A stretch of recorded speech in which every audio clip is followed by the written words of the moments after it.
At a recent Liberal Party convention, the grassroots delegates there endorsed the notion of a universal basic income. It is an idea that's been around a long time, but through this pandemic has taken on new life, partly because of the creation of these new programs, including the Canada Emergency Response Benefit. The idea is to make that benefit more permanent. Not everybody thinks that is such a good idea. Ed Fast is with us now, Member of Parliament and the finance critic. Ed, thank you very much for being with us. Appreciate it. And let's just start with kind of top line reaction on a UBI or a basic income. What's your thought on it? Well, we're in the middle of a pandemic right now. It's the greatest crisis of my generation. And this is no time to actually embark upon massive new spending programs and social experiments. We want the government to focus on creating a plan for our economy going forward, making sure that Canadians get back to work, making sure that small businesses have the supports they need to get back on their feet. So that's basically our focus, and that's what we're hoping to see in this budget. It doesn't sound actually, Ed, as though the Prime Minister had this on his mind. In fact, there were indications that a basic income would not be on the table here. So it was interesting to see his own grassroots, some 77% of them, say, let's consider this. Given that such a plan would have poverty based on estimates we have from the PBO, what's to argue against, at least in theory?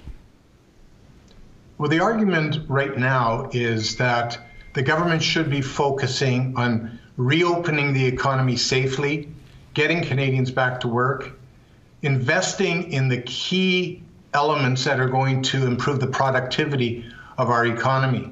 What a UBI would entail is significant tax increases on Canadians. I mean, the estimate is anywhere from 83 to $93 billion a year of additional tax consequences for Canadians. And we believe that right now, in the middle of a pandemic, is no time to embark upon new social experiments. We should be focusing on our economy and making sure that our long-term prosperity as a country is assured. We, of course, will hear, we think, some kind of a roadmap or at least some form of budgeting and accounting for what has happened, Ed, on Monday. What are you hoping to see? What should the federal budget contain when we see it next week? Well, first of all, we're hoping to see a clear plan, not only to create jobs, but also restore the jobs that have been lost. Secondly, we're looking for a plan to manage the massive debt that our country has incurred to get us through this crisis. We need to have clear guidelines and rules and anchors that will guide the government going forward. Because, I'm speaking to lots of Canadians who say, these benefit programs have been helpful to Canadians, but they're concerned that future generations will now have to pay for this. And is there a plan to manage this massive debt prudently? And then finally, we want to see the key investments in our economy that, as I said before, are going to improve the competitiveness of our economic landscape. That means investing in critical infrastructure, in broadband, means also investing in soft infrastructure, like making sure women can participate in the workforce, making sure that we've got a robust innovation strategy and R&D. These are all things we're hoping to see in the budget. And I'm looking forward to Monday because we're going to judge this Liberal government by those measures. And by that soft infrastructure that would help women participate, do you mean a national childcare program? Well, we do believe the government has to look at supporting women and their childcare needs. Now, we are fundamentally opposed to a one-size-fits-all plan. And that's what we typically get from Liberal governments, is a massive new federal government bureaucracy that tries to manage something like this. That's not what we're looking for. We're looking for strategic investments to support women, to support those that need childcare, but to do it in responsiveness, in collaboration with the provinces. Because at the end of the day, the provinces have to be at the table to come up with a plan that measurably moves our country forward in terms of improving our productivity.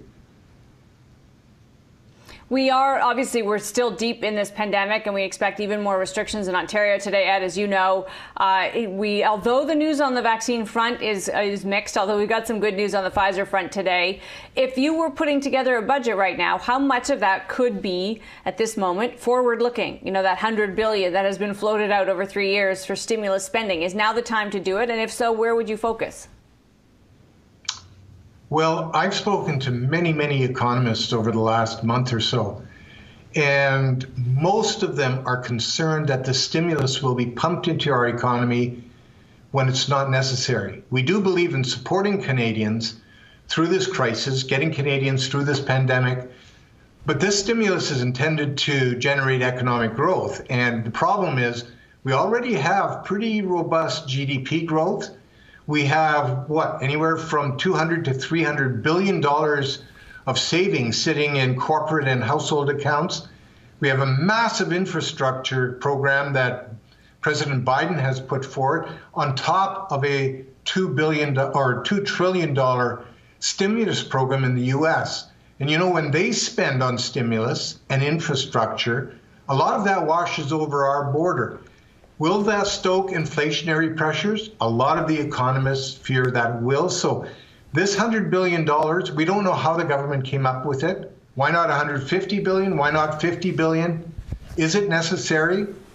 The minister has not given us any insight, no line of sight into what kinds of anchors or guardrails she's going to use to direct her as she considers when and if to actually invest this $100 billion worth of stimulus. And just obviously just really quickly here, Ed, one big question will be the fiscal anchor and what it looks like. Do you have a view of what that anchor should be? Well, it's going to have something to do with debt and debt servicing. We have suggested to the minister that a budget without a clear fiscal anchor would not only betray Canadians and the minister's commitment to managing the debt, it also betrays the commitment the Prime Minister made in his mandate letter to the Minister of Finance that she come up with a new fiscal anchor. A new fiscal anchor and a debt management strategy are both baked into her mandate letter that is as recent as January 15th of this year. And that's a standard the Prime Minister has set, and we'll measure him by that standard.